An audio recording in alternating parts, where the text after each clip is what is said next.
ഹരേ കൃഷ്ണ. ഹരേ ഹരേ കൃഷ്ണ.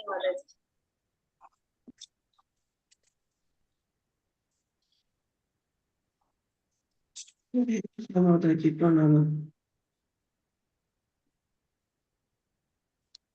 ഹരേ കൃഷ്ണ.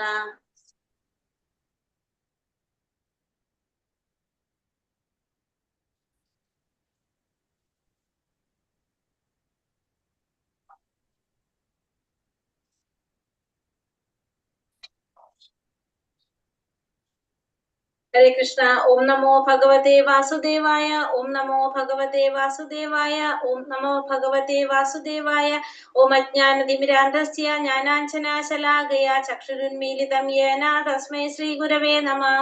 നമോ വിഷ്ണുപാദായ കൃഷ്ണപ്രേഷ്ഠായ ഭൂതലേ ശ്രീമതേ ഭക്തിവേദാന്ത സ്വാമിനിധി നാമിനേ. നമസ്തേ സാരസ്വതേ ദേവേ ഗൗരവാണി പ്രചാരിണേ നിർവിശേഷ ശൂന്യവാദി പാശ്ചാത്യദേശധാരിണേ. ജയ ശ്രീ കൃഷ്ണ ചൈതന്യ പ്രഭു നിത്യാനന്ദ ശ്രീ അദ്വൈത ഗദാധര ശ്രീവാസാദി ഗൗര ഭക്ത വൃന്ദ. ഹരേ കൃഷ്ണ കൃഷ്ണ കൃഷ്ണ ഹരേ ഹരേ, ഹരേ രാമ രാമ രാമ ഹരേ ഹരേ. ഹരേ കൃഷ്ണ. ശ്രീ ശ്രീ രാധാ ഗോവിന്ദ് ടെമ്പിൾ ഇസ്കോൺ മാംഗ്ലൂരിന്റെ 18 ദിവസത്തെ ഭഗവത്ഗീത ക്ലാസ്സിലേക്ക് എല്ലാവർക്കും സ്വാഗതം. ഹരേ കൃഷ്ണ. എല്ലാവർക്കും പ്രണാമം. ഹരേ കൃഷ്ണ. ഇന്ന് അധ്യായം 6 ധ്യാനയോഗം, 6ാമത്തെ അധ്യായം ധ്യാനയോഗത്തിലേക്ക് നമ്മൾ കടക്കാണെന്ന്. അപ്പൊ ഇന്നലെ നമ്മൾ 5ാമത്തെ അധ്യായം കർമ്മയോഗം, കൃഷ്ണാവബോധത്തിൽ പ്രവർത്തനം നമ്മൾ കണ്ടിട്ടുണ്ടായിരുന്നു അല്ലെ. എന്താണ് ഇന്നലത്തെ അധ്യായത്തിൽ നമ്മൾ കണ്ടത്? ഭക്തിയുക്തമായ സേവനം കർമ്മമാണ് പറയുന്നത്. കർമ്മം തീർച്ചയായിട്ടും നല്ലത്. കർമ്മഫലങ്ങൾ ആഗ്രഹിക്കാതെയും വെറുപ്പാതെയോ ഇന്ദ്രിയങ്ങളെ നിയന്ത്രിച്ച വ്യക്തി സന്യാസി എന്ന് വിളിക്കാൻ പറ്റും. അതെ, ഇന്ദ്രിയങ്ങളൊക്കെ നിയന്ത്രിച്ച് പരിത്യാഗ ജീവിതമാണ് ആരുടെ? സന്യാസിയുടെ. പിന്നെ നമുക്ക് ഭഗവാൻ പറഞ്ഞു തന്നു, കർമ്മം ത്യജിക്കുന്നതിനേക്കാളും നല്ലത് എന്താണ്? ഭക്തിയോടെ ഭഗവാന് സേവനം ചെയ്യുന്ന, അല്ലെ, ഭക്തിയുടെ സേവനം ചെയ്യുന്നതാണ് നല്ലതെന്നും ഭഗവാൻ പറഞ്ഞു തന്നു അല്ലെ. പിന്നെ നമ്മള് കർമ്മത്തിന്റെ ഫലം ആഗ്രഹിക്കുകയാണെങ്കിൽ നമ്മൾ അറിയാതെ ചെയ്യുന്ന തെറ്റുകൾക്ക് ശിക്ഷ അനുഭവിക്കേണ്ടി വരുന്നത് മൃഗരാജാവിന്റെ കഥയിലൂടെ നമുക്ക് മനസ്സിലാക്കി തന്നു ഇന്നലെ. പിന്നെ വേറെ നമ്മൾ എന്താ കണ്ടത്? ഭൗതിക ത്രിഗുണങ്ങൾ, മനസ്സ്, ബുദ്ധി, തത്ബുദ്ധയ തന്നിഷ്ഠ തത്പരായണ എന്ന് പറയല്ലേ. മനസ്സ്, ബുദ്ധി, വിശ്വാസം, ആശ്രയം. ഈ 4 കാര്യങ്ങള് ഭഗവാനിൽ പരമ്പൊരുൾ ഉറപ്പിച്ചു നിർത്തി കഴിഞ്ഞാൽ നമുക്ക് എന്ത് സാധിക്കും? എന്താ സത്യ? ഭഗവാനിലേക്ക് എത്താനായിട്ട് സാധിക്കും. ഭഗവാന്റെ പരമപദം പ്രാപിക്കാനായിട്ട്, അല്ലെങ്കിൽ മുക്തിക്ക് യോഗ്യനാകാനായിട്ട് സാധിക്കുന്നു കണ്ടു. പിന്നെ വേറെ എന്താ പഠിച്ചത് അധ്യായത്തില്? ഭൗതിക പ്രകൃതിയിലെ ത്രിഗുണങ്ങളാണ് നമ്മൾ എല്ലാ കർമ്മങ്ങളും ചെയ്യുന്നത്. ജീവാത്മാവ് ഒന്നും ചെയ്യുന്നില്ല, പ്രകൃതിയെ ത്രിഗുണങ്ങള് 3 ഗുണങ്ങളാണ് എല്ലാം ചെയ്യിക്കുന്നത് പറഞ്ഞു. പിന്നെ എന്താ പറഞ്ഞത്? എങ്ങനെയുള്ളവർക്കാണ് ബ്രഹ്മനിർവാണം പോകാൻ സാധിക്കുന്നത് കണ്ടു. എങ്ങനെയാണ്? സംശയങ്ങളിൽ നിന്നൊഴിഞ്ഞ ദ്വന്ദ്ങ്ങൾക്ക് അതീതരായവര്, എല്ലാ സംശയങ്ങളും തീർന്നവരും, എല്ലായ്പ്പോഴും ആത്മാവിനെ കുറിച്ച് ചിന്തിച്ചു കൊണ്ടിരിക്കുന്നവര്, എല്ലാ ജീവജാലങ്ങളുടെ ക്ഷേമൈശ്വര്യ പ്രവർത്തനങ്ങളില് തിരക്കിട്ട് പ്രവർത്തിച്ചു കൊണ്ടിരിക്കുന്നവര്, സർവ്വ പാപങ്ങളിൽ നിന്നും മോചനം നേടുന്നവർക്കൊക്കെ എന്ത് സാധിക്കും? ബ്രഹ്മനിർവാണം പോകാനായിട്ട് സാധിക്കുന്നു കണ്ടു. പിന്നെ നമ്മൾ പരമാത്മാവായി ഭഗവാൻ ഇരിക്കുന്നു. അതെ, എല്ലാവരുടെ ഉള്ളിലും ആരുണ്ട്? പരമാത്മാവായിട്ട് എന്ന് പറഞ്ഞു. പിന്നെ ലാസ്റ്റ് ശ്ലോകത്തിൽ ഭഗവാനെ നമ്മൾ എങ്ങനെയാണ് അറിയേണ്ടതെന്ന് കൂടി പറഞ്ഞു തന്നു. ഭോക്താരാം യജ്ഞ തപസാം സർവലോക മഹേശ്വരം സുഹൃതം സർവഭൂതാനാം ജ്ഞാത്വം മാം ശാന്തി മൃച്ഛതി. ഭഗവാനെ നമ്മൾ എങ്ങനെയാണ് മനസ്സിലാക്കേണ്ടത്? യജ്ഞങ്ങളുടെയും തപസ്സുകളുടെയും ഭോക്താവാണ് ഭഗവാൻ. എല്ലാ ദേവന്മാരുടെയും സർവ്വലോകങ്ങളുടെയും അധിപനാണ് ഭഗവാൻ. എല്ലാ ജീവികളുടെയും സുഹൃത്താണ്, അഭ്യുതകാംക്ഷിയാണ് ഭഗവാൻ. അങ്ങനെയാണ് നമ്മൾ ആരെ മനസ്സിലാക്കേണ്ടത്? ഭഗവാനെ മനസ്സിലാക്കേണ്ടത്. അങ്ങനെ മനസ്സിലാക്കുന്ന വ്യക്തിക്കാണ് എന്ത് സാധിക്കുന്നത്? ഭൗതിക ക്ലേശങ്ങളെല്ലാം മാറി ശാന്തി നേടാനായിട്ട് സാധിക്കുന്നതെന്നാണ് നമുക്ക് മനസ്സിലായത്. ഈ ശ്ലോകം ഭഗവത്ഗീതയിലെ ശാന്തി ശ്ലോകം എന്നാണ് അറിയപ്പെടുന്നതെന്നും നമ്മൾ പറഞ്ഞു അല്ലെ. ഇത്രയാണ് നമ്മൾ ഇന്നലെ 5ാമത്തെ അധ്യായത്തിൽ കണ്ടത്. ഇനി 6ാമത്തെ അധ്യായം ധ്യാനയോഗം. 6ാമത്തെ അധ്യായം ധ്യാനയോഗാണ്. ഇതില് ധ്യാനയോഗം അഷ്ടാംഗ യോഗയെ കുറിച്ചാണ് ഈ അധ്യായത്തിൽ പറയുന്നത്. ധ്യാനയോഗത്തില് പക്ഷെ ഭഗവാൻ തന്നെ പറയുന്നുണ്ട് ഈ കലിയുഗത്തില് അഷ്ടാംഗ യോഗിക്ക് പറയുന്നുണ്ടെങ്കിലും ഇവിടെ വലിയ പ്രാധാന്യം ഇല്ല. ഇപ്പൊ കലിയുഗത്തിൽ പ്രയാസമേറിയ ഒരു പ്രക്രിയയാണത്. പക്ഷെ ഇവിടെ നമുക്കിത് പറയുന്നു മാത്രമേ ഉള്ളൂ. കൃഷ്ണാവബോധത്തോടെ പ്രവർത്തനം ചെയ്യാന്നുള്ളത് തന്നെയാണ് നമുക്ക് ചെയ്യേണ്ടത് എന്നൊന്നുകൂടി പറയുന്നുണ്ട് കേട്ടോ. ഈ അധ്യായത്തിൽ പറയുന്നത് അങ്ങനെ തന്നെയാണ്. ഹരേ കൃഷ്ണ. ഓം നമോ ഭഗവതേ വാസുദേവായ. ശ്ലോകം 1.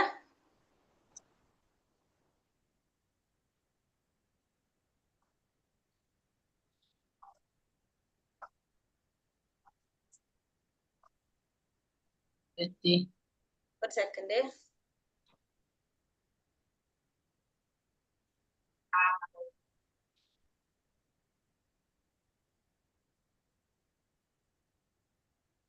ഹരേ കൃഷ്ണ. ഓം നമോ ഭഗവതേ വാസുദേവായ. ശ്ലോകം 1. ശ്രീ ഭഗവാനുവാച അനാശ്രിത കർമ്മഫലം കാര്യം കർമ്മ കരോതി യഃ സ സന്യാസി ച യോഗി ച ജ്ഞാനിരഗ്നിർന ചാക്രിയഃ. ശ്രീ ഭഗവാൻ പറഞ്ഞു, കർമ്മത്തിന്റെ ഫലത്തിൽ ആസക്തി ഇല്ലാതെ ധാർമ്മിക ബാധ്യത എന്ന നിലയിൽ കർമ്മം ചെയ്യുന്ന ആളാണ് സന്യാസി. അയാളാണ് യഥാർത്ഥ യോഗിയും, അല്ലാതെ അഗ്നിഹോത്രം ഉപേക്ഷിച്ചവനോ കടമ നിർവഹിക്കാത്തവനോ അല്ല. അപ്പൊ ഭഗവാൻ പറയാണ്, കർമ്മത്തിന്റെ ഫലത്തിൽ ആസക്തി ഇല്ലാതെ കർമ്മം ചെയ്യുന്നു, പക്ഷെ ഫലത്തിൽ ആസക്തി ഇല്ല, അങ്ങനെ ധാർമ്മികമായിട്ടുള്ള ഒരു ബാധ്യതയാണ് എന്ന് മനസ്സിലാക്കി കർമ്മം ചെയ്യുന്ന ആളാണ് ആര്? സന്യാസി എന്ന് പറയുന്നത്. അയാള് തന്നെയാണ് ആര്? യഥാർത്ഥ യോഗിയും, അല്ലാതെ അഗ്നിഹോത്രം ഉപേക്ഷിച്ചവനോ കടമ നിർവഹിക്കാത്തവനല്ല. അല്ലാതെ ഒരു സന്യാസിക്ക് അതല്ലെങ്കിൽ ഒരു യോഗിക്ക് ചെയ്യേണ്ടതായിട്ടുള്ള കടമകള്, ദൈനംദിന പ്രവർത്തികള്, അത് അഗ്നിഹോത്രം എന്ന് വെച്ചാല് ഓരോ ദിവസവും ചെയ്യേണ്ടതായിട്ടുള്ള ഈ പ്രവർത്തികള്, അത് നിർവഹിക്കാത്തവനോ കടമ നിർവഹിക്കാത്തവനോ ആരല്ല? ഒരു യഥാർത്ഥ യോഗിയോ സന്യാസിയോ ആകുന്നില്ല. അപ്പൊ ചോദിക്കുന്നത്, യോഗ എന്ന് പറഞ്ഞാൽ എന്താണ്? ഇതിനെ നമുക്ക് യോഗ എന്ന് പറയാൻ സാധിക്കുമോ എന്നാണ് ചോദിക്കുന്നത്. ഇങ്ങനെ കുറെ പിക്ചർ കാട്ടിയിട്ട് ഇതാണോ യോഗ, അല്ലെങ്കിൽ ഇതിനെ ഈ തല മണ്ണിൽ കുഴിച്ചിട്ടിട്ട് ഇങ്ങനെ നിൽക്കുന്നതിന് യോഗ എന്ന് പറയാൻ സാധിക്കുമോ? ഇതിനൊക്കെ നമുക്ക് യോഗ എന്ന് പറയാൻ പറ്റുമോ എന്നാണ് ചോദിക്കുന്നത്. ശരീരത്തിന് കൊടുക്കുന്ന ഒരു എക്സസൈസ് അല്ലെങ്കിൽ എന്താ പറയാ, ഒരു ക്ലേശങ്ങളാണ് നമുക്ക് പറയാം ഇതൊക്കെ. എന്താണ് യോഗ? യോഗ എന്ന് വെച്ചാല് ഭഗവാനുമായിട്ട്, ദൈവവുമായി ബന്ധിപ്പിക്കുന്നതിനെയാണ് നമ്മൾ എന്ത് പറയണത്? യോഗ എന്ന് പറയണത്. കർമ്മയോഗം, ജ്ഞാനയോഗം, അഷ്ടാംഗ യോഗം, ഭക്തി യോഗം, അപ്പൊ എല്ലാതും ഭഗവാനുമായിട്ട് ബന്ധിപ്പിക്കുക. അതിനെയാണ് നമ്മൾ എന്ത് പറയാ? യോഗ എന്ന് പറയുന്നത്. ഭഗവാനുമായിട്ട് ബന്ധിപ്പിക്കുന്നതിന് യോഗ എന്ന് പറയുന്നു. അപ്പൊ ഈ യോഗ ഇവിടെ നമ്മൾ പറഞ്ഞു അല്ലെ, അഷ്ടാംഗ യോഗയെ കുറിച്ചാണ് ഈ അധ്യായത്തില് പറയുന്നത്. അപ്പൊ ഈ അഷ്ടാംഗ യോഗയുടെ 8 പടവുകൾ, അഷ്ടാംഗ യോഗ, അഷ്ട അംഗം, 8 അംഗങ്ങൾ ആ യോഗയുടെ. അപ്പൊ അതിനെ കുറിച്ചാണ് ഇവിടെ പറയുന്നത്. പക്ഷെ ഇവിടെ ഭഗവാൻ പറയുന്നുണ്ട്, സാധാരണ ജനങ്ങൾക്ക് വിശേഷിച്ചും കലിയുഗത്തിലെ പ്രയാസമേറിയ ഒരു പ്രക്രിയയാണിത്. അതുകൊണ്ട് അഷ്ടാംഗ യോഗാചര്യ ഈ അധ്യായത്തിൽ പ്രതിപാദിക്കുന്നുണ്ടെങ്കിലും കർമ്മയോഗം അല്ലെങ്കിൽ കൃഷ്ണാവബോധത്തോടെ ചെയ്യുന്ന കർമ്മം തന്നെയാണ് ഏറ്റവും ശ്രേഷ്ഠമായതെന്ന് പറയുന്നുണ്ട്. പക്ഷെ നമുക്കിത് മനസ്സിലാക്കാൻ വേണ്ടിയിട്ട് നമ്മൾ പറയുന്നു മാത്രം. അപ്പൊ അഷ്ടാംഗ യോഗയുടെ 8 പടവുകൾ അത് ഏതൊക്കെയാണെന്ന് നോക്കാം. യമ, നിയമ, ആസന, പ്രാണായാമം, പ്രത്യാഹാരം, ധാരണ, ധ്യാന, സമാധി. ഇതാണ് എന്ത്?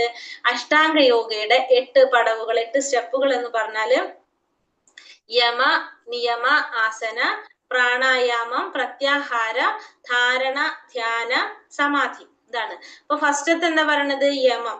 യമം എന്ന് വെച്ചാല് ചിലത് നമ്മൾ ഉപേക്ഷിക്കേണ്ടതായിട്ടുള്ള കാര്യങ്ങൾ, ചിലത് നമ്മൾ എന്ത് വേണം? ശീലിക്കണം.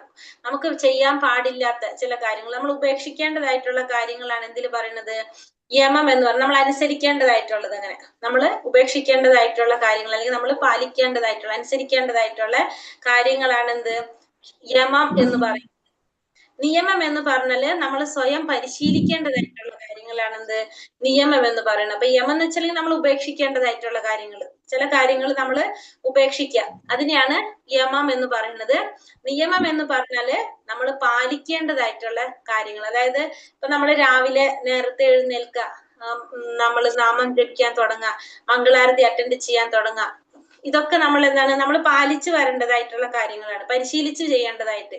അതെന്തിൽ വരും? നിയമത്തിൽ വരും. ഇപ്പൊ യമം എന്ന് വെച്ചാൽ നമ്മൾ ഉപേക്ഷിക്കേണ്ടതായിട്ടുള്ളത്. ഇപ്പൊ നമ്മൾ ഉപേക്ഷിക്കേണ്ട കാര്യങ്ങൾ എന്ന് പറഞ്ഞാല് നമ്മൾ പോകെ ഇപ്പൊ നമ്മള് എന്താണ് പറയാ, ഭക്ഷണത്തില് കുറെ നമ്മൾ എന്ത് ചെയ്യും, ഉപേക്ഷകൾ ചെയ്യേണ്ടതായിട്ട് വരാം. നമ്മൾ ചെയ്തു കോരുന്ന കുറെ ശീലങ്ങൾ നല്ലതല്ലെങ്കിൽ അത് ഉപേക്ഷിക്കേണ്ടതായിട്ട് വരാം. ഇതൊക്കെ എന്താണ്, യമത്തിൽ വരും. നിയമം എന്ന് വെച്ചിട്ടുണ്ടെങ്കിൽ നമ്മൾ ശീലിക്കേണ്ടതായിട്ടുള്ള കാര്യങ്ങള് നിയമം. മൂന്നാമത്തേതാണ് ആസന. ആസന എന്ന് വെച്ചാല് സീറ്റ്, നമ്മളെ മെഡിറ്റേഷൻ സീറ്റ് അല്ലെങ്കിൽ പോസ്റ്റർ, അതിനെയാണ് നമ്മൾ എന്ത് പറയുന്നത്, ആസന എന്ന് പറയുന്നത്. നിയമ ആസന. നാലാമത്തത് പ്രാണായാമം. പ്രാണായാമം എന്ന് വെച്ചാൽ എന്താണ്, ശ്വാസത്തെ നിയന്ത്രിക്കുന്നത്. നമ്മളെ ശ്വാസത്തെ നിയന്ത്രിക്കുന്നതാണ് എന്ത്, പ്രാണായാമം എന്ന് പറയുന്നത്. അപ്പൊ നിയമ ആസന പ്രാണായാമം. യമം എന്ന് വെച്ചാല് നമ്മൾ ഉപേക്ഷിക്കേണ്ടതായിട്ടുള്ള കാര്യങ്ങള്, നിയമം എന്ന് വെച്ചിട്ടുണ്ടെങ്കിൽ നമ്മൾ പരിശീലിക്കേണ്ടതായിട്ടുള്ള കാര്യങ്ങള്, ആസന എന്ന് വെച്ചിട്ടുണ്ടെങ്കിൽ നമ്മൾ ഇരിക്കുന്ന ഒരു പൊസിഷൻ, മെഡിറ്റേഷൻ ഷീറ്റ്. പ്രാണായാമം എന്ന് വെച്ചാല് നമ്മളെ ശ്വാസത്തെ നിയന്ത്രിക്കുക, നമ്മുടെ മനസ്സിനെയും ശരീരത്തെയും ബന്ധിപ്പിക്കുന്ന ശ്വാസത്തെ നിയന്ത്രിക്കുന്നതാണ് എന്ത്, പ്രാണായാമം. ഇനി അടുത്തത് പ്രത്യാഹാരം. പ്രത്യാഹാരം എന്ന് പറഞ്ഞാൽ എന്താണ്, വിഡ്രോവൽ ഓഫ് സെൻസ്. നമ്മള് ഇന്ദ്രിയങ്ങളെ നിയന്ത്രിക്കുക, നമ്മുടെ ഇന്ദ്രിയങ്ങളെ നിയന്ത്രിക്കുന്നതാണ് എന്ത്, പ്രത്യാഹാരം എന്ന് പറയുന്നത്. ഇന്ദ്രിയങ്ങളെ നിയന്ത്രിക്കുന്നതാണ് പ്രത്യാഹാരം. പ്രത്യാഹാരം കഴിഞ്ഞ് ധാരണ. ധാരണ എന്ന് വെച്ചിട്ടുണ്ടെങ്കിൽ കോൺസെൻട്രേഷൻ. ധാരണ എന്ന് വെച്ചാൽ എന്താണ്, കോൺസെൻട്രേഷൻ. നമ്മളെ ധാരണ, ശ്രദ്ധ, അതായത് ശ്രദ്ധ, അത്രയാണ് എന്തിൽ പറയുന്നത്, ധാരണ എന്ന് പറയുന്നത്. നമ്മള് ഏകാഗ്രത. ഏകാഗ്രത. ഓക്കെ, ഏകാഗ്രത ഇത്തിരി കൂടി കൂടുതലാവില്ലേ ധ്യാനത്തില്. കോൺസെൻട്രേഷൻ എന്ന് പറഞ്ഞില്ലേ, അത് ഏകാഗ്രത തന്നെയാണല്ലോ. അതെ, പക്ഷെ അത് അത്ര ഇല്ലാന്ന് മാത്രം. ഓക്കെ മാതാജി, ഏകാഗ്രത ചിന്തിച്ചുള്ളൂ കേട്ടോ. ധാരണ, അത് കഴിഞ്ഞിട്ട് ധ്യാനം. ധ്യാനം എന്ന് വെച്ചാൽ എന്താണ്, ഡീപ്പായിട്ടുള്ള കോൺസെൻട്രേഷൻ. അപ്പൊ ധ്യാനത്തിൽ വന്നപ്പോ എന്തായി, നമ്മൾ ഒന്നും ഇല്ല, ഭയങ്കര ഡീപ്പായിട്ട് നമ്മൾ കോൺസെൻട്രേറ്റ് ചെയ്യുന്നതാണെന്ന് ധ്യാനം എന്ന് പറയുന്നത്. ലാസ്റ്റത്തെ ആണ് എന്ത്, സമാധി. സമാധിയിൽ എത്തിക്കഴിഞ്ഞാൽ നമുക്ക് പിന്നെ എന്തില്ല, ഒന്നിനെ കുറിച്ചും നമ്മൾ അറിയുന്നില്ല. നമ്മൾ എവിടെ എത്തി, ഒരു പരമാനന്ദ അവസ്ഥയിലെത്തി. നമ്മള് അങ്ങനത്തെ ഒരു അവസ്ഥയിലെത്തി.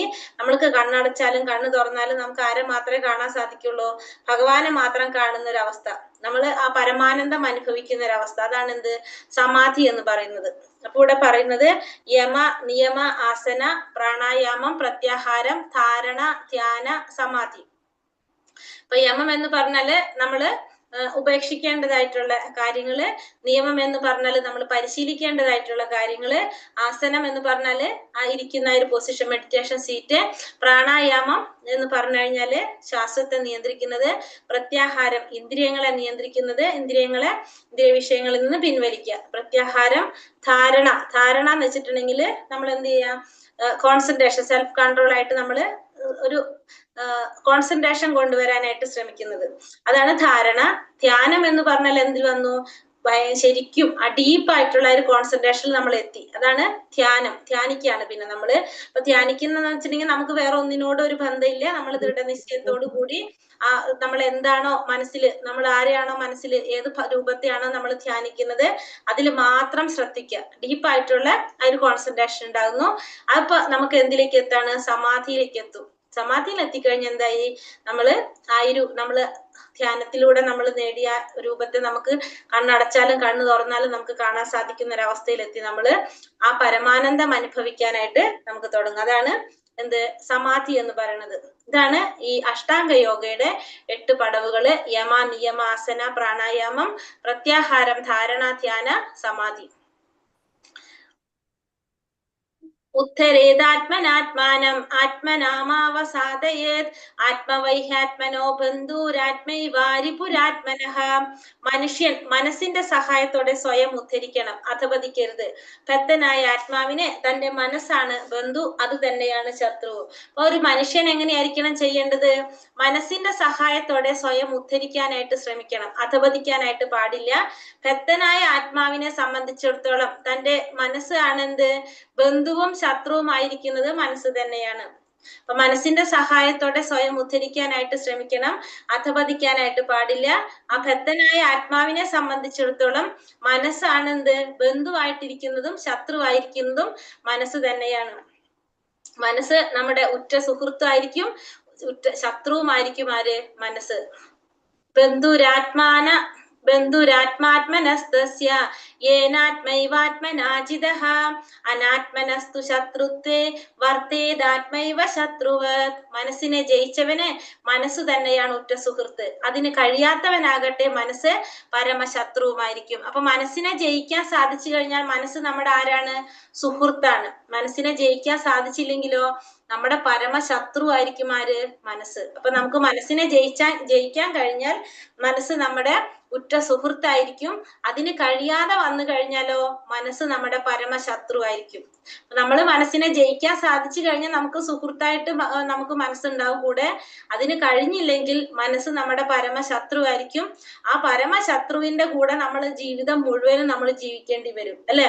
നമ്മളെ ശത്രുവായിട്ടിരിക്കുന്ന ആ മനസ്സിന്റെ കൂടെ നമ്മളെ ജീവിതം മുഴുവനും നമ്മൾ ജീവിക്കേണ്ടതായിട്ട് വരും. ജിതാത്മന പ്രശാന്തസ്യ പരമാത്മാ സമാഹിതഃ ശീതോഷ്ണ സുഖ ദുഃഖേഷു തഥാ മാനാപമാനയോഃ. മനസ്സിനെ കീഴടക്കിയവൻ ശാന്തി നേടുകയാൽ പരമാത്മാവിനെ പ്രാപിച്ചു കഴിഞ്ഞു. അങ്ങനെയുള്ള ഒരാൾക്ക് തണുപ്പും ചൂടും സുഖവും ദുഃഖവും മാനവും അപമാനവും എല്ലാം ഒന്നുപോലെ തന്നെയാണ്. അപ്പൊ മനസ്സിനെ കീഴടക്കാൻ സാധിച്ചു കഴിഞ്ഞാൽ ആ വ്യക്തിക്ക് എന്ത് സാധിക്കും? ശാന്തി നേടാനായിട്ട് സാധിക്കും, പരമാത്മാവിനെ പ്രാപിക്കാനായിട്ട് സാധിക്കും. അങ്ങനെയുള്ള ഒരു വ്യക്തിക്ക് ചൂടും തണുപ്പും സുഖവും ദുഃഖവും മാനവും അപമാനവും എല്ലാം എങ്ങനെയാണ്? ഒരേപോലെ തന്നെയായിരിക്കും. അപ്പൊ നമുക്ക് എപ്പോഴും നമ്മൾ എന്താ ചെയ്യേണ്ടത്? മനസ്സിനെ നമുക്ക് കീഴടക്കാൻ സാധിക്കണം, മനസ്സിനെ നിയന്ത്രിക്കാൻ നമുക്ക് സാധിക്കണം. അതിനാണ് ഇപ്പൊ ഈ അഷ്ടാംഗ യോഗ പോലുള്ള പദ്ധതികളൊക്കെ നമുക്ക് എന്തിനാ പറഞ്ഞു തരുന്നത്? നമുക്ക് മനസ്സിനെ നിയന്ത്രിക്കാൻ വേണ്ടിയിട്ട്. ഇതിന്റെ ഒക്കെ ലക്ഷ്യം, ഈ പറഞ്ഞ ഈ യോഗ പദ്ധതികളുടെ ലക്ഷ്യം മനസ്സിനെ കൂടി നിയന്ത്രിക്കണം. മനസ്സിനെ നിയന്ത്രിക്കാൻ സാധിച്ചാൽ നമുക്ക് എന്താണ്? ശാന്തി നേടാൻ സാധിക്കും.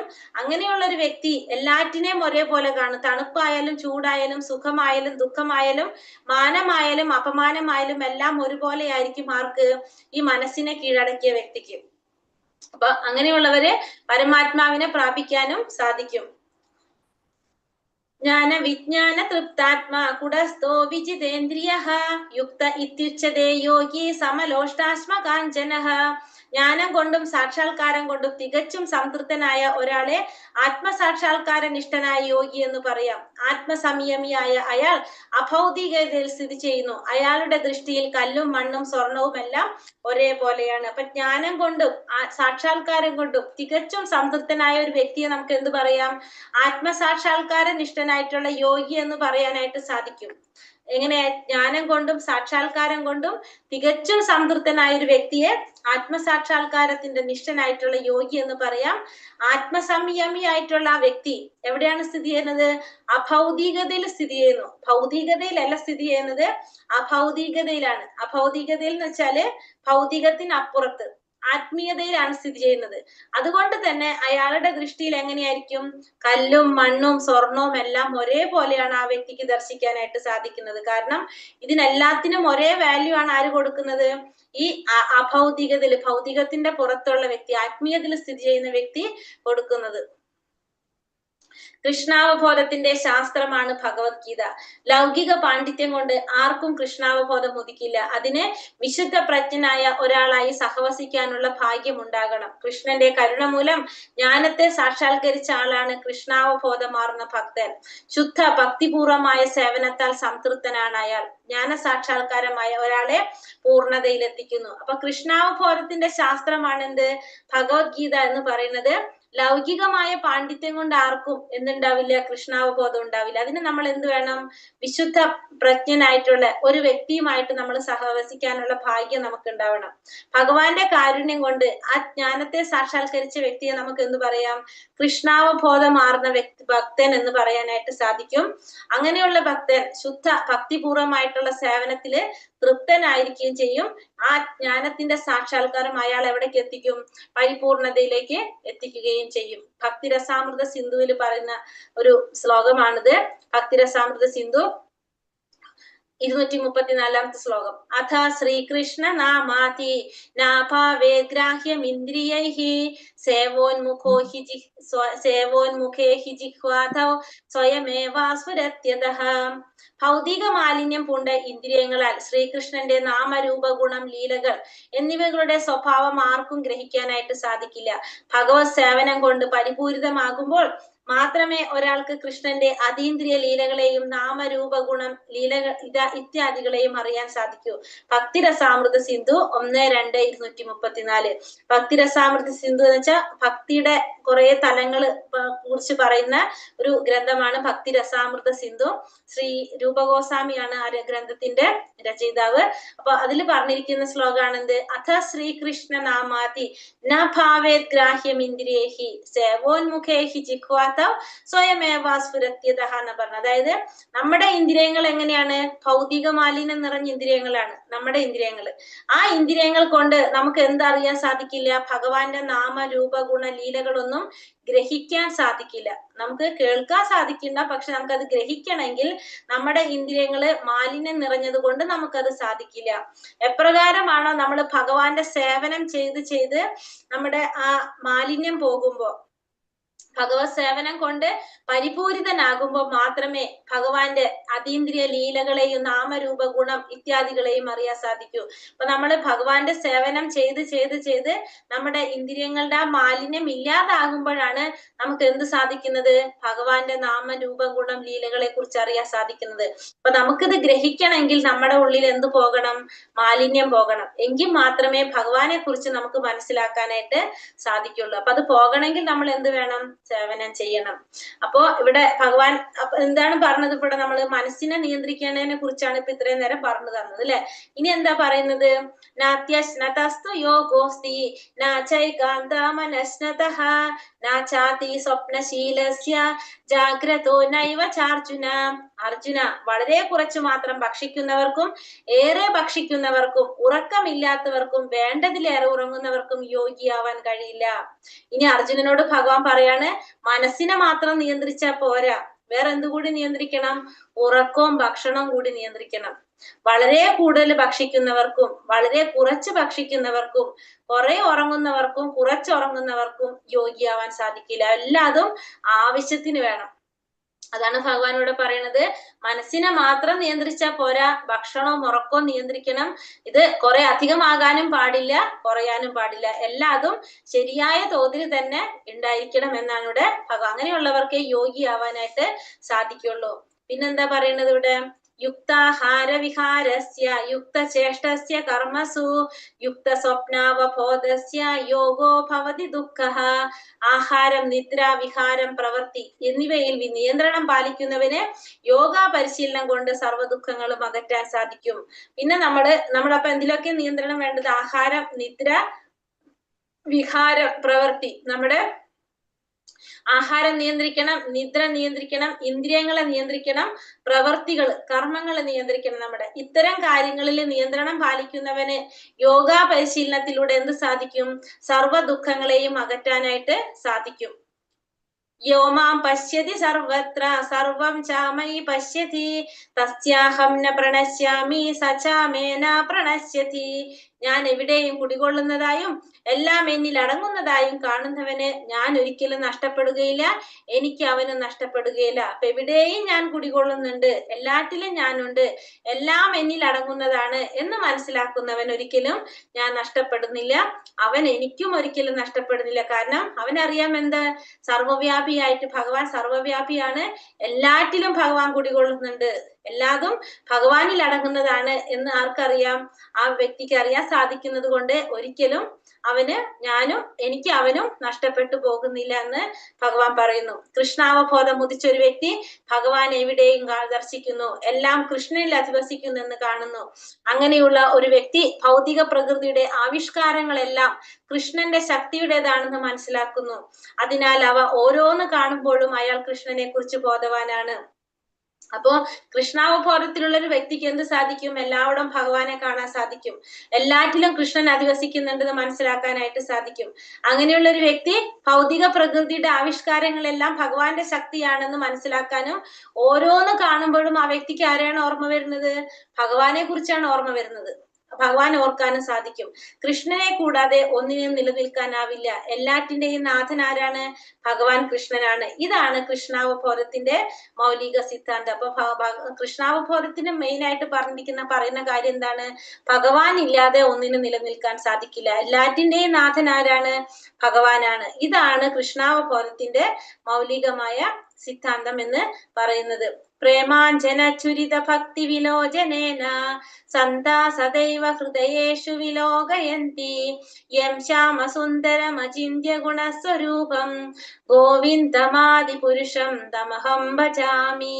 ഭക്തന്റെ പ്രേമാഞ്ജനം എഴുതിയ കണ്ണുകൾക്ക് എപ്പോഴും ദൃശ്യനായിട്ടുള്ള ആദി പുരുഷനായ ഗോവിന്ദനെ ഞാൻ ഭജിക്കുന്നു. ഭക്ത ഹൃദയത്തിൽ എത്ര തന്റെ ശാശ്വതമായ ശ്യാമസുന്ദര രൂപത്തിൽ അവിടെ നിന്ന് വാഴുന്നത്.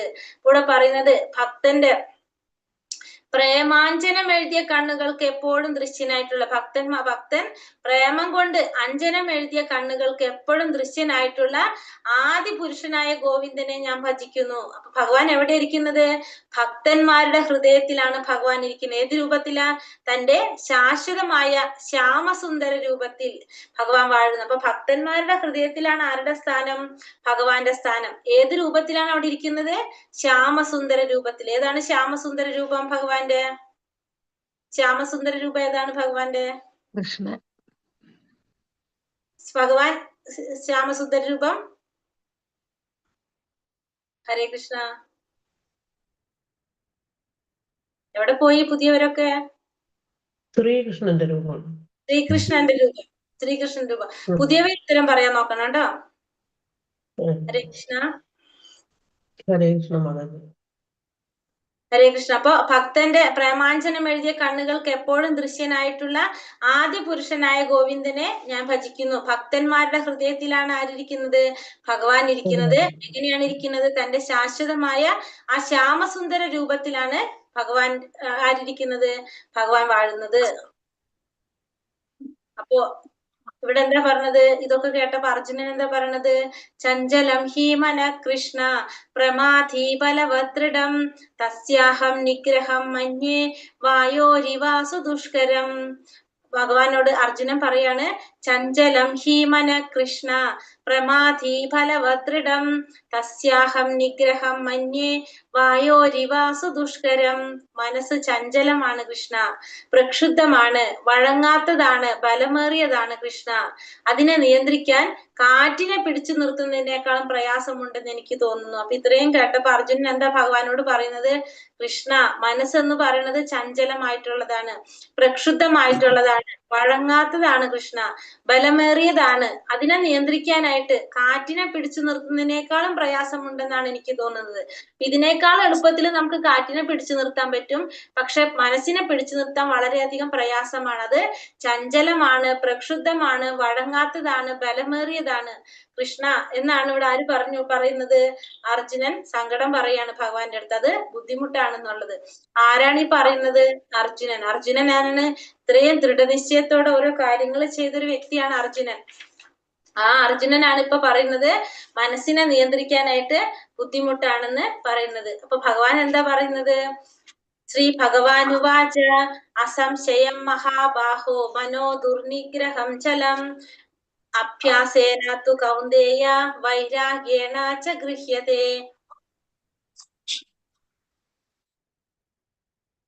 ഭഗവാൻ പറഞ്ഞു കൊടുക്കാണ്, അസംശയം മഹാബാഹോ മനോ ദുർനിഗ്രഹം ചലം അഭ്യാസേന തു കൗന്ദേയ വൈരാഗ്യേണ ച ഗൃഹ്യതേ എന്നാ പറയണത് അല്ലെ. അതായത് ഭഗവാൻ പറഞ്ഞു, മഹാബാഹുവായ കുന്തിപുത്ര, അസ്ഥിരമായ മനസ്സിനെ അടക്കുക എന്നത് തീർച്ചയായും ദുഷ്കരമാണ്. എന്നാൽ യുക്തമായ പരിശീലനം കൊണ്ടും നിസ്സംഗത കൊണ്ടും അത് സാധിക്കാവുന്നതാണ്. അപ്പൊ മനസ്സിനെ അടക്കുക എന്ന് പറയുന്നത് വളരെ ദുഷ്കരമായിട്ടുള്ള ഒരു കാര്യം തന്നെയാണ്. പക്ഷെ നമുക്കത് സാധിക്കും. എങ്ങനെ? യുക്തമായ പരിശീലനത്തിലൂടെയും നിസ്സംഗത കൊണ്ടും അത് സാധിക്കുന്നതാണ്. അപ്പൊ നമ്മള് യുക്തമായ പരിശീലനം നിരന്തരം നമ്മൾ പരിശീലനം ചെയ്യാ. പിന്നെ നമുക്ക് എന്ത് വേണം? നിസ്സംഗത ഉണ്ടാകണം. നിസ്സംഗത എന്ന് വെച്ചിട്ടുണ്ടെങ്കിൽ ഒന്നിനോട് നമുക്കൊരു അറ്റാച്ച്മെന്റ് ഉണ്ടാവാതിരിക്കുക. അങ്ങനെയാണെങ്കിൽ നമുക്കത് സാധിക്കും. നമ്മൾ എന്തൊരു കാര്യം നമ്മൾ ചെയ്യുന്നു എന്നല്ലാതെ നമ്മൾ അതിൽ ആഗ്രഹിച്ചുകൊണ്ട് ചെയ്യാതെ നമ്മൾ ചെയ്തു കഴിഞ്ഞാൽ നമുക്കത് സാധിക്കും എന്നാണ് ഭഗവാൻ പറഞ്ഞത്. നമ്മൾ എന്ത് ചെയ്യണം? അപ്പോ നിസ്സംഗത കൊണ്ടും പരിശീലനം കൊണ്ടും നമുക്കത് സാധിക്കുമെന്നാണ് ഇവിടെ ഭഗവാൻ പറയുന്നത്. അപ്പൊ ഇനി അടുത്തത്, അപ്പൊ അർജുനന് അടുത്ത സംശയം വരണം. അപ്പൊ ഇവിടെ ഭഗവാൻ ഇത്രയും നേരം എന്താ പറഞ്ഞത്? മനസ്സിനെ നിയന്ത്രിക്കുന്നതിനെ കുറിച്ച് പറഞ്ഞു. പിന്നെ ഭഗവാൻ പറഞ്ഞു മനസ്സ് മാത്രം നിയന്ത്രിച്ചാൽ പോരാ, നീ എന്ത് വേണം? ഉറക്കവും നിയന്ത്രിക്കണം, ഭക്ഷണവും നിയന്ത്രിക്കണം എന്ന് പറഞ്ഞു അല്ലെ, യോഗിയാവാൻ വേണ്ടിയിട്ട്. അപ്പൊ അർജുനൻ പറഞ്ഞു മനസ്സിനെ നിയന്ത്രിക്കാൻ ബുദ്ധിമുട്ടാണെന്ന് പറഞ്ഞപ്പോ ഭഗവാൻ എന്ത് പറഞ്ഞു? യുക്തമായ പരിശീലനം കൊണ്ട് നിനക്കത് സാധിക്കും എന്ന് പറഞ്ഞു. അപ്പൊ ഇനി അർജുനന്റെ അടുത്ത സംശയം വരാണ്. ഇപ്പൊ ഭഗവാൻ പറഞ്ഞ പോലെ മനസ്സിനൊക്കെ നിയന്ത്രിച്ച് ഈ പറഞ്ഞ രീതിയിൽ ചെയ്യാനൊക്കെ നമുക്ക് സാധിച്ചു. മനസ്സിനെ നിയന്ത്രിച്ച് നമ്മൾ കൃഷ്ണാവബോധത്തിലേക്ക് കടക്കാനും ഒക്കെ ചെയ്യാനൊക്കെ സാധിച്ചു. പക്ഷേ കുറച്ചു കഴിഞ്ഞപ്പോ നമ്മുടെ എന്തെങ്കിലും സാഹചര്യം കൊണ്ട് നമുക്കത് ചെയ്യാൻ സാധിക്കാതെ വന്നു. നമ്മൾ കുറെ ചെയ്തു, അപ്പൊ നമ്മുടെ കുറെ സമയം പോയി. നമ്മൾ അത് മനസ്സിനെ നിയന്ത്രിക്കാനായിട്ട് യുക്തമായ പരിശീലനം കൊണ്ടാണ് പറഞ്ഞല്ലേ, കുറെ നമ്മൾ പരിശീലിച്ച് നമ്മൾ ഇതിലൊക്കെ എത്തി, നമുക്ക് ഇതൊക്കെ ചെയ്യാനായിട്ട് സാധിച്ചു. പക്ഷെ നമ്മുടെ സാഹചര്യം കൊണ്ടോ എന്തെങ്കിലും ബുദ്ധിമുട്ട് കൊണ്ടോ നമുക്കത് പിന്നെ കണ്ടിന്യൂ ചെയ്ത് പോകാൻ സാധിച്ചില്ല. അപ്പൊ അർജുനൻ ചോദിക്കുന്നത് അതാണ്, അങ്ങനെയുള്ളവർക്ക് എന്താണ് സംഭവിക്കുന്നത് എന്നാണ് അർജുനന്റെ അടുത്ത ചോദ്യം. ചോദ്യം ഇവിടെ ഇതിലില്ല. അർജുന ഉവാച അയതി ശ്രദ്ധയോ ഭേദോ യോഗാചലിത മാനസഃ അപ്രാപ്യ യോഗ സംസിദ്ധിം കാംഗതിം കൃഷ്ണ ഗച്ഛതി. അർജുനൻ ചോദിക്കാണ്, വിജയം പ്രാപിക്കാത്ത അതീന്ദ്രിയവാദിയുടെ ഗതി എന്താണ്? അപ്പൊ അങ്ങനെ ചെയ്തു, പക്ഷെ അവർക്ക് എന്ത് സാധിച്ചില്ല? വിജയം പ്രാപിക്കാൻ സാധിച്ചില്ല.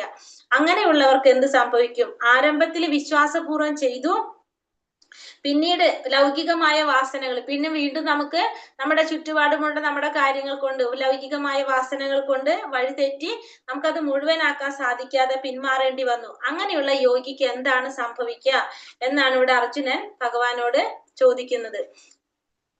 അപ്പോ ഭഗവാൻ എന്താ ഇവിടെ പറയുന്നത്? പിന്നെയും ചോദിക്കുന്നത്, ഇത്തരത്തില് ഒരിടത്തും സ്ഥാനമില്ലാതെ ഛിന്ന ഭിന്നമായ മേഘത്തെ പോലെ നശിച്ചു പോകുമോ എന്നാണ് ചോദിക്കുന്നത്. അതായത് ഭൗതികതയിൽ നിന്ന് മാറുകയും ചെയ്തു, ആത്മീയതയിലേക്ക് എത്തിയുമില്ല. ഭൗതിക ലോകത്തിൽ നിന്ന് കടന്നു, ആത്മീയ ലോകത്തിലേക്ക് എത്താനും സാധിച്ചില്ല. അപ്പൊ അവിടെയും ഇല്ല ഇവിടെയും ഇല്ല എന്നുള്ള രീതിയിൽ എവിടെയും എത്താതെ, എവിടെ സ്ഥാനമില്ലാതെ ഛിന്ന ഭിന്നമായി പോയ മേഘത്തെ പോലെ നശിച്ചു പോകുമോ എന്നാണ് ഇവിടെ ആര് ചോദിക്കുന്നത്? അർജുനൻ ഭഗവാനോട് ചോദിക്കുന്നത്. അപ്പോ അർജുനനോട് ഭഗവാൻ എന്താ മറുപടി പറയുന്നത്? ഭഗവാൻ പറയുന്നത്, മംഗളകരമായ കർമ്മങ്ങളിൽ ഏർപ്പെട്ടുകൊണ്ടിരിക്കുന്ന ആധ്യാത്മിക ജ്ഞാനിക്ക് ഈ ലോകത്തിലാകട്ടെ ആത്മീയ ലോകത്തിലാകട്ടെ ഒരിക്കലും നാശമുണ്ടാകില്ല. നന്മ ചെയ്യുന്നവനവർക്ക് ഒരിക്കലും ദുർഗതി ഉണ്ടാവില്ല എന്നാണ് ഭഗവാൻ പറയുന്നത്. നന്മ ചെയ്യുന്നവർക്ക് ഒരിക്കലും ദുർഗതി ഉണ്ടാവില്ല എന്ന് ഭഗവാൻ പറയാണ്. എന്നിട്ട് പിന്നെ ഭഗവാൻ എന്താ പറയുന്നത്? പ്രാപ്യ പുണ്യകൃതാം ലോക അനുഷ്ഠിതാ ശാശ്വതീ സമഹ ശുചീനാം ശ്രീമതാം ഗേഹേ യോഗ ഭ്രഷ്ടോപി ജായതേ. അങ്ങനെ യോഗത്തിൽ പരാജിതനാകിയാണ് വ്യക്തി പുണ്യം ചെയ്തവർക്കായുള്ള ഉപരിലോകങ്ങളിൽ ആനന്ദം അനുഭവിച്ച് അസംഖ്യം സംവത്സരങ്ങൾ വാണതിനു ശേഷം നീതിനിഷ്ഠയുള്ള പുണ്യാത്മാക്കളുടെയോ ധനികരുടെയോ കുടുംബങ്ങളിൽ വീണ്ടും പിറക്കുന്നു. അപ്പൊ ഭഗവാൻ അർജുനനോട് പറഞ്ഞു, അങ്ങനത്തെ പ്രവർത്തികൾ ചെയ്ത് അവർക്ക് ഒരിക്കലും നാശം സംഭവിക്കുന്നില്ല. പിന്നെ എന്താ അവർക്ക് സംഭവിക്കുന്നത്? ഇങ്ങനെ നമ്മള് ഇപ്പൊ ഈ പറഞ്ഞ പോലെ കുറെ നാളിപ്പോ നമ്മൾ ഈ ക്ലാസ് ഒക്കെ കേട്ടു. അപ്പൊ കേട്ടപ്പോ നമുക്ക് നാമം ജപിക്കണം എന്ന് മനസ്സിലായി. അപ്പൊ നമ്മൾ നാമം ജപിക്കാൻ തുടങ്ങി. കുറെ നാള് നമ്മൾ ജപിച്ചു, പിന്നെ നമ്മൾ പതുക്കെ ഇതൊക്കെ വിട്ടു, നാമജപമൊക്കെ നിർത്തി. ഭഗവത്ഗീത പഠിക്കുന്നില്ല, ഭാഗവതം കേൾക്കുന്നില്ല, അതൊന്നും ചെയ്യുന്നില്ല. കുറച്ചു നാള് ചെയ്തു, പിന്നെ നമ്മുടെ സാഹചര്യം കൊണ്ട് നമുക്ക് അതൊന്നും ചെയ്യാൻ സാധിച്ചില്ല. അപ്പൊ അങ്ങനെയൊക്കെ സംഭവിക്കുമ്പോ എന്താണ് സംഭവിക്കുന്നതെന്നാണ് അർജുനൻ ചോദിച്ചത്. അപ്പൊ ഭഗവാൻ പറഞ്ഞത്, അങ്ങനെ യോഗത്തിൽ പരാജിതനായി കഴിഞ്ഞാൽ പുണ്യം ചെയ്തവർക്കായുള്ള ഉപരിലോകങ്ങളിൽ ആനന്ദം അനുഭവിച്ച് അസംഖ്യം സംവത്സരങ്ങൾ വാണതിനു ശേഷം നീതിനിഷ്ഠയുള്ള പുണ്യാത്മാക്കളുടെയോ ധനികരുടെയോ കുടുംബങ്ങളിൽ വീണ്ടും പിറക്കുന്നു. അപ്പൊ അങ്ങനെ ആവുമ്പോ നമുക്ക് എന്താ സംഭവിക്കുന്നത്? നമ്മള് പുണ്യം ചെയ്തവർക്കായിട്ടുള്ള ലോകങ്ങളിൽ, അതായത് സ്വർഗലോകത്ത് പോയിട്ട് നമ്മൾ ആ നമ്മൾ ചെയ്ത ആ പുണ്യകർമ്മത്തിന്റെ ഫലം അനുഭവിക്കും. അതിനുശേഷം നമ്മൾ വീണ്ടും എവിടെ വന്ന് ജന്മം എടുക്കണം? ഈ ഭൂമിയിൽ വന്നിട്ട് ജന്മം എടുക്കണം. അപ്പൊ അങ്ങനെ ജന്മം എടുക്കുമ്പോ നമ്മൾ എങ്ങനത്തെ കുടുംബത്തിലാണ് ജന്മം എടുക്കുന്നത്? ഈ പറഞ്ഞ പോലെ നീതിനിഷ്ഠയുള്ള കുടുംബങ്ങളില്, പുണ്യാത്മാക്കളുടെ അല്ലെങ്കിൽ ധനികരുടെ കുടുംബങ്ങളിൽ വന്നിട്ടായിരിക്കും നമ്മൾ എന്ത് വരുന്നത്? വൈഷ്ണവ കുടുംബത്തില്, ബ്രാഹ്മണന്റെ കുടുംബത്തില്, ധനാഢ്യന്റെ കുടുംബത്തിലൊക്കെ ആയിരിക്കും വന്ന് ജന്മം എടുക്കേണ്ടതായിട്ട് വരുന്നത്. അപ്പൊ നമുക്കൊരിക്കലും നമ്മൾ ആ ചെയ്യുന്നതിന് ഫലം ലഭിക്കാതിരിക്കില്ല. നമുക്ക് എന്തായാലും അതിന്റെ ഫലം നമുക്ക് കിട്ടുമെന്ന് പറഞ്ഞു. ഒരു ദിവസം ഒരു പ്രാവശ്യം നാമം ചൊല്ലിയ അതിന്റെ ഫലം നമുക്ക് കിട്ടും, അതാണ് പറയുന്നത്. പിന്നെന്താ പറഞ്ഞത്? യോഗിനാമപി സർവേഷാം മദ്ഗതേനാന്തരാത്മന ശ്രദ്ധാവാൻ ഭജതേ യോ മാം സമേ യുക്തതമോ മതഃ. പൂർണ്ണ വിശ്വാസത്തോടെ എപ്പോഴും എന്നിൽ തന്നെ നിലകൊള്ളുകയും എന്നെ തന്നെ ധ്യാനിച്ചുകൊണ്ട് പ്രേമപൂർവ്വം എന്റെ ദിവ്യ സേവനത്തിൽ ഏർപ്പെട്ടുകൊണ്ടിരിക്കുകയും ചെയ്യുന്നവനാണ് എല്ലാ യോഗികളെയും വെച്ച് അത്യുത്തമ യോഗിയും എന്നോട് ദൃഢതമമായ യോഗത്തിൽ ബന്ധപ്പെട്ടിരിക്കുന്നവനും. ഇതാണ് എന്റെ അഭിപ്രായം. അപ്പോ പൂർണ്ണ വിശ്വാസത്തോടെ എപ്പോഴും എന്നിൽ തന്നെ നിലകൊള്ളുക, എന്നെ തന്നെ ധ്യാനിച്ചുകൊണ്ട് പ്രേമപൂർവ്വം എന്റെ ദിവ്യ സേവനത്തിൽ ഏർപ്പെട്ടുകൊണ്ടിരിക്കുക. അങ്ങനെ ചെയ്യുന്നവനാണ് ആര്? എല്ലാ യോഗികളിലും വെച്ച് ഉത്തമനായിട്ടുള്ള യോഗി. എന്നോട് ദൃഢതമമായിട്ട് യോഗത്തിൽ ബന്ധപ്പെട്ടിരിക്കുന്നവനും ആരാണ്? ഇങ്ങനെയുള്ളവരാണെന്നാണ് ഭഗവാന്റെ അഭിപ്രായം. അപ്പൊ യോഗികളിൽ വെച്ച് ഏറ്റവും ഉത്തമനായിട്ടുള്ള യോഗി ആരാണെന്നാണ് ഭഗവാൻ ഇവിടെ പറയുന്നത്. എങ്ങനെയാണ്? പൂർണ്ണ വിശ്വാസത്തോടെ എപ്പോഴും എന്നിൽ തന്നെ നിലകൊള്ളുകയും എന്നെ തന്നെ ധ്യാനിച്ചുകൊണ്ട് പ്രേമപൂർവ്വം എന്റെ ദിവ്യ സേവനത്തിൽ ഏർപ്പെട്ടുകൊണ്ടിരിക്കുകയും ചെയ്യുന്നവനാണ് എല്ലാ യോഗികളിൽ വെച്ച് ഏറ്റവും ഉത്തമനായിട്ടുള്ള യോഗിയും പിന്നെ എന്നോട് ദൃഢതമമായിട്ട് യോഗത്തില് ബന്ധപ്പെട്ടിരിക്കുന്നവനും. ഇതാണ് ആരുടെ അഭിപ്രായം? ഭഗവാന്റെ അഭിപ്രായം എന്ന് പറയുന്നു. ഇത്രയാണ് നമ്മുടെ 6ാമത്തെ അധ്യായത്തിലുള്ളത്. ഇനി ഭക്തിയോഗം, നമ്മൾ ആ നാമജപത്തെ കുറിച്ച് നമുക്ക് നോക്കാം. നമുക്കറിയാം സത്യയുഗം, 4 യുഗങ്ങളാണുള്ളത്. സത്യയുഗം, ത്രേതായുഗം, ദ്വാപരയുഗം, കലിയുഗം. സത്യയുഗത്തിൽ നമ്മൾ പറഞ്ഞു ധ്യാനത്തിനാണ്, നമ്മൾ പറഞ്ഞു ധ്യാനത്തിലൂടെയാണ് ആത്മസാക്ഷാത്കാരം നേടാൻ സാധിച്ചിരുന്നത്. ത്രേതായുഗത്തിലെ യജ്ഞത്തിലൂടെ, ദ്വാപരയുഗത്തിലെ വിഗ്രഹാരാധനയിലൂടെയാണെന്ന് പറഞ്ഞു അല്ലെ. ശ്രീമദ് ഭാഗവതം 12ാം സ്കന്ധം 3ാം അധ്യായം 52ാം ശ്ലോകത്തിൽ പറയുന്നതാണത്. കലിയുഗത്തിൽ എന്താ പറഞ്ഞത്? ഹരിനാമ സങ്കീർത്തനമാണെന്ന് നമ്മൾ കണ്ടു. കലിയുഗത്തില് ഹരിയുടെ നാമം സങ്കീർത്തനം ചെയ്യുക, അതാണ് നമുക്ക് കലിയുഗത്തില് ചെയ്യാൻ സാധിക്കുന്ന യജ്ഞമായിട്ട് പറയുന്നത്. ഇപ്പൊ ഇവിടെ പറയുന്നത് ഹരേർ നാമൈവ കേവലം കലൈ നാസ്തൈവ ഗതിരന്യത എന്ന് പറഞ്ഞു. അതായത് കലിയുഗത്തില് ഭഗവാന്റെ നാമം ജപിക്കല്ലാതെ നമുക്ക് വേറൊരു വഴിയില്ല എന്ന് എടുത്തു പറയാണ് ഇത് പറയുന്നത്. അതായത് കലിയുഗത്തില് നമ്മൾ എന്താ ചെയ്യേണ്ടത്? ഭഗവാന്റെ നാമം ജപിക്കുക എന്ന് മാത്രമേ നമുക്ക് ചെയ്യാൻ സാധിക്കുള്ളൂ, വേറെ ഒന്നും ചെയ്യാൻ സാധിക്കില്ല എന്നുള്ളതാണ് പറയുന്നത്. കലിയുഗത്തിൽ നമ്മൾ എന്താ ചെയ്യേണ്ടത്? ഭഗവാന്റെ നാമം ജപിക്കാം. ഭക്തിയോഗവും മറ്റുള്ള യോഗവും തമ്മിലുള്ള വ്യത്യാസം പറയാണ്. ഇപ്പൊ നമ്മള് മറ്റുള്ള യോഗ, അതായത് നമ്മൾ സ്റ്റെപ്പ് കയറി പോകുന്നതും ലിഫ്റ്റിൽ പോകുന്ന പോലെയാണ്. ഭക്തിയോഗം എന്ന് പറയുമ്പോൾ എന്താണ്? നേരിട്ട് ഭഗവാന്റെ അടുത്തേക്കുള്ള എൻട്രിയാണ്. നേരിട്ട് ഭഗവാന്റെ സേവനത്തിലൂടെ, ഭക്തിയുടെ സേവനത്തിലൂടെ നേരിട്ട് ഭഗവാന്റെ അടുത്തേക്ക് പോകാനായിട്ട് സാധിക്കും. ടപ്പേന്നും പറഞ്ഞെത്തും നമ്മള്. പക്ഷെ മറ്റുള്ള യോഗികളാണെങ്കിലോ നമുക്ക് സമയമെടുക്കും. നമ്മള് ഇവിടെ ഈ സ്റ്റെപ്പ് കയറി പോകുമ്പോ ചിലപ്പോ നമ്മൾ ക്ഷീണിക്കും, കുറച്ചു നേരം ഇരിക്കും, ചിലപ്പോ നമുക്ക് മടി തോന്നും, നമ്മ തിരിച്ചു പോരും, ഇതൊക്കെ സംഭവിക്കും. അപ്പൊ അതുകൊണ്ട് ഈ സ്റ്റെപ്പ് കയറി പോണല്ലോ, പതുക്കെ നമ്മൾ എവിടെ എത്തുള്ളൂ? മുകളിലേക്ക് എത്തുള്ളൂ. പക്ഷെ ഭക്തിയോഗത്തിലൂടെ ആണെങ്കിൽ പെട്ടെന്ന് തന്നെ നമുക്ക് എത്താനായിട്ട് സാധിക്കും. ഇപ്പൊ ശാസ്ത്രീയമായ അടിസ്ഥാന ഗ്രന്ഥങ്ങൾ എന്തൊക്കെയാണ് അത് പറയുന്നത്? നാമജപത്തെ കുറിച്ച് പറയുന്നത് കലിയുഗത്തില് 500 വർഷങ്ങൾക്ക് മുമ്പാണ് ആര് അവതരിച്ചത്? ചൈതന്യ മഹാപ്രഭു. ഭഗവാന്റെ തന്നെ രഹസ്യ അവതാരമായിട്ട് ചൈതന്യ മഹാപ്രഭു അവതരിച്ചത്. അദ്ദേഹത്തിന്റെ അവതാര ഉദ്ദേശം എന്തായിരുന്നു? ഹരിനാമം പ്രചരിപ്പിക്കുക, ഹരിയുടെ നാമം എല്ലാവരിലേക്കും എത്തിക്കുക എന്നുള്ളതായിരുന്നു ചൈതന്യ മഹാപ്രഭുവിന്റെ അവതാരത്തിന്റെ ലക്ഷ്യം. അതായത് ഒരു ഭക്തന്റെ മനോഭാവം എങ്ങനെയാണെന്ന് മനസ്സിലാക്കി തരാനായിട്ട്, എങ്ങനെയാണ് ഒരു ഭക്തൻ ഭഗവാനെ ആദരിക്കേണ്ടത്, ഭഗവാനെ സമീപിക്കേണ്ടത് എങ്ങനെയാണെന്ന് മറ്റുള്ളവർക്ക് മനസ്സിലാക്കി കൊടുക്കാനും കൂടിയാണ് ആര് അവതരിച്ചത്? ഭഗവാൻ സ്വയം ചൈതന്യ മഹാപ്രഭു ആയിട്ട് അവതരിച്ചത്. ഭഗവാൻ അറിയണമായിരുന്നു ഒരു ഭക്തന്റെ മനോഭാവം എങ്ങനെയാണെന്ന്. അതറിയാൻ വേണ്ടിയിട്ടാണ് ഭഗവാൻ ആരായിട്ട് വരുന്നത്? ഒരു ഭക്തനായിട്ട് വരുന്നത്. എന്നിട്ട് എന്താ ചെയ്യുന്നത്? ഭഗവാന്റെ നാമം പ്രചരിപ്പിക്കുകയാണ് ചെയ്തത്. കലിയുഗത്തിന്റെ കാലഘട്ടങ്ങളിൽ ആളുകൾ ദൈവത്തിന്റെ പരമോന്നത വ്യക്തിത്വത്തിന്റെ ശുദ്ധനാമങ്ങൾ ചൊല്ലണം. അപ്പൊ കലിയുഗത്തിന്റെ ഘട്ടത്തിൽ നമ്മൾ എന്താ ചെയ്യേണ്ടത്? ഭഗവാന്റെ നാമം, വിശുദ്ധ നാമം നമ്മള് ചൊല്ലണം. നാരായണ സംഹിതയിൽ പറയുന്നതാണ് കലിയുഗത്തില് എന്താ ചെയ്യേണ്ടത്? ഭഗവാന്റെ നാമം ചൊല്ലാന്നുള്ളതാണ് കലിയുഗത്തിൽ ചെയ്യേണ്ടത്.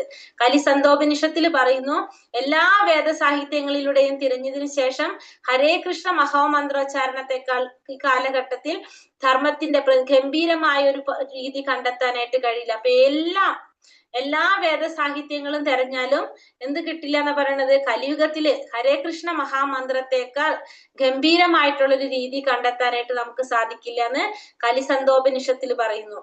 ശ്രീമദ് ഭാഗവതം 12-ാം സ്കന്ധം 3-ാം അധ്യായം 51-ാം ശ്ലോകത്തിൽ പറയുന്നു, എന്റെ പ്രിയ രാജാവേ, കലിയുഗത്തിൽ തെറ്റുകൾ നിറഞ്ഞിട്ടുണ്ടെങ്കിലും ഈ യുഗത്തിൽ ഒരു നല്ല ഗുണം ഇപ്പോഴും ഉണ്ട്. എന്താണ്? ഹരേ കൃഷ്ണ മഹാമന്ത്രം ചൊല്ലുന്നതിലൂടെ ഒരാൾക്ക് ഭൗതികമായ അടിമത്തത്തിൽ നിന്ന് മുക്തനാകാനും അതീന്ദ്രിയമായ രാജ്യത്തിലേക്ക്, അതായത് ഭഗവത് ധാമത്തിലേക്ക് ഉയർത്തപ്പെടാനും സാധിക്കും. അപ്പൊ കലിയുഗത്തിന്റെ ഉള്ളൊരു പ്ലസ് പോയിന്റ് ആയിട്ടാണ് പറയുന്നത്. കലിയുഗത്തില് കുറെ തെറ്റുകൾ നിറഞ്ഞ കലഹത്തിന്റെ യുഗമാണ് കലിയുഗം. പക്ഷെ ആ കലിയുഗത്തിലുള്ള മഹത്വം എന്താണ്, ഗുണം എന്താണെന്ന് വെച്ചാല് ഭഗവാന്റെ നാമം ഹരേ കൃഷ്ണ മഹാമന്ത്രം ചൊല്ലുന്നതിലൂടെ ഈ ഭൗതികമായിട്ടുള്ള അടിമത്തത്തിൽ, ഭൗതിക ലോകത്തിൽ നിന്ന് മോചനം നേടാനും അതീന്ദ്രിയമായ ഭഗവത് ധാമത്തിലേക്ക് ഉയരാനും സാധിക്കുമെന്ന് ശ്രീമദ് ഭാഗവതത്തിൽ പറയുന്നു. പിന്നെ ഭഗവത്ഗീതയില് 10-ാമത്തെ അധ്യായം 25-ാം ശ്ലോകത്തിൽ പറയുന്നു, യജ്ഞങ്ങളിൽ ഞാൻ തിരുനാമ ജപമാണ്. യജ്ഞത്തില് ഭഗവാൻ ആരാണ്? തിരുനാമ ജപമാണെന്ന് ഭഗവാൻ പറയുന്നു. പിന്നെ ശിക്ഷാഷ്ടകം ചൈതന്യ മഹാപ്രഭുവിന്റെ 8 ശ്ലോകങ്ങളില് പറയുന്ന, അതിലൊരു ശ്ലോകത്തിൽ പറയുന്നതാണ്, എന്റെ പരമോന്നത ഭഗവാനെ, ദൈവത്തിന്റെ പരമോന്നത വ്യക്തിത്വമേ, അങ്ങയുടെ വിശുദ്ധ നാമത്തിൽ ജീവനുള്ള സത്തയ്ക്ക്, ജീവാത്മാവിന് എല്ലാ ഭാഗ്യവും ഉണ്ട്. അതിനാൽ അങ്ങേക്ക് കൃഷ്ണൻ, ഗോവിന്ദൻ എങ്ങനെ നിരവധി പേരുകളുണ്ട്. അങ്ങയുടെ എല്ലാ കഴിവുകളും ആ പേരുകളിൽ നിക്ഷേപിച്ചു. അവിടെ അവ ഓർമ്മിക്കുന്നതിനുള്ള കഠിനവും വേഗത്തിലുള്ളതുമായ നിയമങ്ങളില്ല. അപ്പൊ ഭഗവാന്റെ നാമം എന്താ പറയാ, ഭഗവാന്റെ ദൈവത്തിന്റെ പരമോന്നത വ്യക്തി, അങ്ങയുടെ വിശുദ്ധ നാമത്തിൽ, അങ്ങയുടെ നാമത്തിലെ ജീവാത്മാവിന് എല്ലാ ഭാഗ്യവും അതിലുണ്ട്. കാരണം അങ്ങേക്ക് കൃഷ്ണ, ഗോവിന്ദ എന്നുള്ള നിരവധി പേരുകളുണ്ട്, കൃഷ്ണൻ, ഗോവിന്ദൻ എന്നൊക്കെ. അപ്പൊ അങ്ങയുടെ എല്ലാ കഴിവുകളും എന്തിലുണ്ട്? ഭഗവാനും ഭഗവാന്റെ നാമവും തമ്മിൽ യാതൊരു വ്യത്യാസവുമില്ല. ഭഗവാന്റെ എല്ലാ കഴിവുകളും ഭഗവാന്റെ നാമത്തിലുണ്ട്. അപ്പൊ ഭഗവാന്റെ നാമം ചൊല്ലുമ്പോ എന്താണ്, ആ ചൊല്ലാനായിട്ട് അതികഠിനമായിട്ടുള്ള, അതിന് ഓർമ്മിക്കാനും വേണ്ടിയിട്ട് അതിന് വേറെ പ്രത്യേകിച്ച് നിയമങ്ങളൊന്നും ഇല്ല എന്നാണ്. അപ്പൊ ഭഗവാനും ഭഗവാന്റെ നാമവും തമ്മില് യാതൊരു വ്യത്യാസവുമില്ല, അത് ചൊല്ലുന്നതിന് യാതൊരു നിയമങ്ങളും ഇല്ല എന്നാണ് ശിക്ഷാഷ്ടകത്തില് പറഞ്ഞത്. അപ്പൊ എന്തൊക്കെയാണ് നമ്മൾ ചെയ്യേണ്ടത് നാമം ജപിക്കുമ്പോ? ഹരേ കൃഷ്ണ മഹാമന്ത്രം ചൊല്ലാൻ തുടങ്ങുന്നതിന് മുമ്പ് പഞ്ചതത്വ മന്ത്രം ചൊല്ലണം. അപ്പൊ മഹാമന്ത്രം ചൊല്ലുന്നതിന് മുമ്പ് നമ്മൾ ആദ്യം എന്ത് ചെയ്യണം? പഞ്ചതത്വ മന്ത്രം ചൊല്ലണം. പഞ്ചതത്വ മന്ത്രം ഏതാണ്? ജയ ശ്രീകൃഷ്ണ ചൈതന്യ പ്രഭു നിത്യാനന്ദ ശ്രീ അദ്വൈത ഗദാധര ശ്രീവാസാദി ഗൗര ഭക്ത വൃന്ദ. നമ്മളെ ഗ്രൂപ്പിൽ പോസ്റ്റ് ചെയ്തിട്ടുണ്ടായിരുന്നു. ജയ ശ്രീകൃഷ്ണ ചൈതന്യ പ്രഭു നിത്യാനന്ദ ശ്രീ അദ്വൈത ഗദാധര ശ്രീവാസാദി ഗൗര ഭക്ത വൃന്ദ. അതായത് ജയ ശ്രീകൃഷ്ണ ചൈതന്യ പ്രഭു എന്ന് പറയുന്നത് ഭഗവാൻ ശ്രീകൃഷ്ണൻ തന്നെയാണ്. നിത്യാനന്ദൻ എന്ന് പറയുന്നത് ബലരാമനാണ്. അദ്വൈതാചാര്യൻ എന്ന് പറയുന്നത് മഹാദേവനും വിഷ്ണുവിന്റെയും കൂടിയിട്ടുള്ള ഭാവത്തിൽ വരുന്ന രണ്ടുപേരുടെയും കൂടിയിട്ടുള്ള അവതാരമാണ് അദ്വൈതാചാര്യര്. ഗദാധര പണ്ഡിറ്റ് എന്ന് പറയുന്നത് രാധാറാണിയും ശ്രീവാസൻ എന്ന് പറയുന്നത് നാരദ മഹർഷിയാണ്. ഇതാണ് പഞ്ചതത്വ മന്ത്രം പറയുന്നത്. മഹാമന്ത്രം ചൊല്ലുന്നതിനായി ചെയ്യേണ്ടത് മന്ത്രം ശ്രവിക്കുക, കേൾക്കാൻ ഉച്ചത്തിൽ. നമ്മൾ കേൾക്കേണ്ട രീതിയിലായിരിക്കണം നമ്മൾ എന്ത് ചെയ്യേണ്ടത്? മന്ത്രം ജപിക്കേണ്ടത്. നമ്മൾ ചൊല്ലുന്നത് നമ്മൾ കേൾക്കണം. ആ രീതിയിലായിരിക്കണം നമ്മൾ മന്ത്രം ജപിക്കേണ്ടത്. എല്ലാവരും കേൾക്കുന്നല്ല, നമുക്ക് കേൾക്കാൻ സാധിക്കണം. ഇപ്പൊ ഹരേ കൃഷ്ണ എന്ന് പറഞ്ഞാല് നമുക്ക് കേൾക്കുകയും വേണം, നമ്മൾ ചൊല്ലുകയും വേണം.